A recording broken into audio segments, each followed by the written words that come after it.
కొసగిలో విద్యార్థుల తల్లిదండ్రులతో ఆత్మీయ సమావేశం ఘనంగా ఆయా పాఠశాలలో నిర్వహించారు. శుక్రవారం మెగా పీటీఎం 4.0 కార్యక్రమానికి ముఖ్య అతిథులుగా పట్టభద్రుల MLC Bhumireddy Rambhupal Reddy, RJD Shyamal, TDP Mantralayam నియోజకవర్గం ఇన్ఛార్జ్ ఎన్ రాఘవేంద్రరెడ్డితో కలిసి హాజరయ్యారు. కర్నూలు జిల్లా కొసగి మండల కేంద్రంలో ఉన్నటువంటి బాలుల ఉన్నత పాఠశాల ప్రధాన ఉపాధ్యాయుడు శ్రీనివాసులు ఆధ్వర్యంలో, బాలికల ఉన్నత పాఠశాలలో ప్రధాన ఉపాధ్యాయురాలు జి పరిమళాదేవి ఆధ్వర్యంలో, ఏపీ మోడల్ స్కూల్ ఆదర్శ పాఠశాలలో ప్రధాన ఉపాధ్యాయుడు సుందర్ కుమార్ ఆధ్వర్యంలో, కస్తూరిబా గాంధీ బాలికల విద్యాలయంలో షబానాజ్ హాజ్మీన్ ఆధ్వర్యంలో విద్యార్థుల తల్లిదండ్రులతో ఘనంగా ఆత్మీయ సమావేశం నిర్వహించారు. అయితే బాలుల ఉన్నత పాఠశాలలో, బాలికల ఉన్నత పాఠశాలలో ఎమ్మెల్సీ భూమిరెడ్డి రాంభూపాల్ రెడ్డి, ఆర్జేడీ శ్యామల్, రాఘవేంద్ర రెడ్డికి ఉపాధ్యాయులు, విద్యార్థులు డప్పు వాయిద్యాల పూల వర్షం మధ్య ఘనస్వాగతం పలికారు.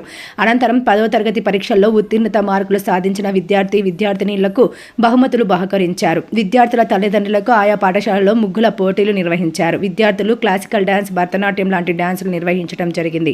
అనంతరం ఎక్స్ఎస్సిఐ భార్గవ్ రెడ్డి విద్యార్థులకు మాదక ద్రవ్యాలపై అవగాహన కల్పించారు. ఈ కార్యక్రమంలో Kosigi SI Ramesh Reddy, incharge MPDO Eswaraiah Swamy, ఆయా పాఠశాలల ఉపాధ్యాయులు, టీడీపీ మండల అధ్యక్షులు పల్లిపడు రామరెడ్డి, టీడీపీ జిల్లా ఉపాధ్యక్షులు ముత్తిరెడ్డి, సింగిల్ విండో అధ్యక్షులు Nadigeni Ayyanna, market yard chairman Chintalakeni Narasareddy, Anantha Sevarnareddy, TDP youth విభాగం రాష్ట్ర నాయకులు సురేష్ నాయుడు, హరివిలి వీరేష్, ఒక్కరాని వెంకటేష్, హోలగుంద గొసిగయ్య తదితరులు పాల్గొన్నారు.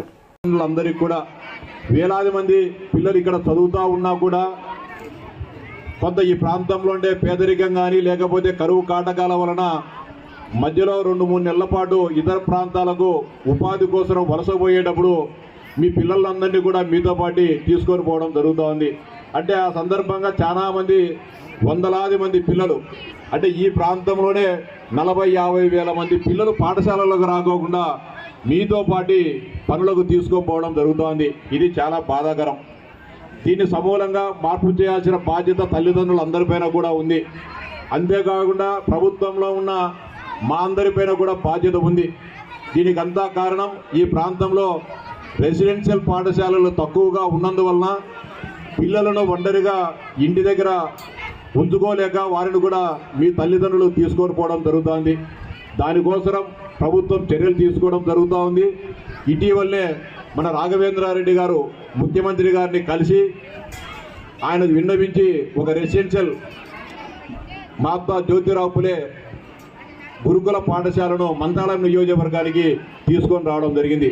మరిన్ని పాఠశాలలు కూడా రెసిడెన్షియల్ పాఠశాలను ఈ ప్రాంతంలో ఉంటే తల్లిదండ్రులు పనిపాటలకు పోయేటప్పుడు అక్కడ సేఫ్టీగా ఉండే అవకాశం ఉంటుంది. కాబట్టి మేమంతా కలిసి ఖచ్చితంగా మంత్రాలయం నియోజకవర్గంలో మరిన్ని రెసిడెన్షియల్ స్కూల్స్ని తీసుకొని వచ్చేదానికి మేమంతా కూడా ఖచ్చితంగా కృషి చేస్తామని చెప్పి మీ అందరికీ కూడా విజ్ఞప్తి చేస్తా ఉన్నా.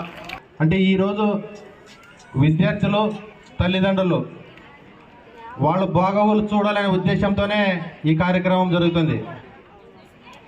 ఈ కార్యక్రమం ఉద్దేశం అది.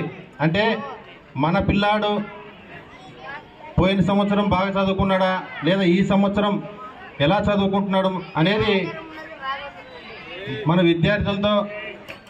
ఉపాధ్యాయులతో కలిసి ఒకరికొకరు చర్చించుకుని వాళ్ళ బాగోగుల కోసమే మనం ఈరోజు ఈ మీటింగ్ పెట్టుకోవడం జరుగుతుంది. ముఖ్యమంత్రి గారు మాట ఇచ్చారు. ఆ మాట ప్రకారంగానే ప్రతి తల్లికి, ప్రతి చదువుకునే పిల్లాడికి ఎంతమంది ఉంటే అంతమందికి తల్లికి వందనం వేస్తానని చెప్పి మాట ఇచ్చాడు. ఈరోజు 10 మంది ఉన్నా 11 మంది ఉన్నా ప్రతి ఒక్కరికి కూడా డబ్బులు వేయడం జరిగింది. అదేవిధంగా గతంలో చూశారు, ఒక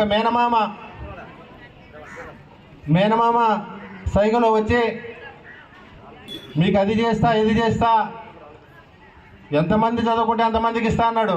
కానీ ఒక్కరితోనే ఫుల్ స్టాప్ పెట్టాడు. ఆ ఒక్కరికైనా సరిగా వేసాడంటే ఈ సంవత్సరం ఒకరికి వేస్తే నెక్స్ట్ ఇయర్ 4 ఎగిరిపోయేవాళ్ళు. అటువంటి పరిస్థితి ఆ రోజుల్లో. ఈరోజు మన ముఖ్యమంత్రి గారు, మన యువ నాయకుడు లోకేష్ బాబు గారు ఏదైతే మాట ఇచ్చాడో ఆ మాట ప్రకారంగానే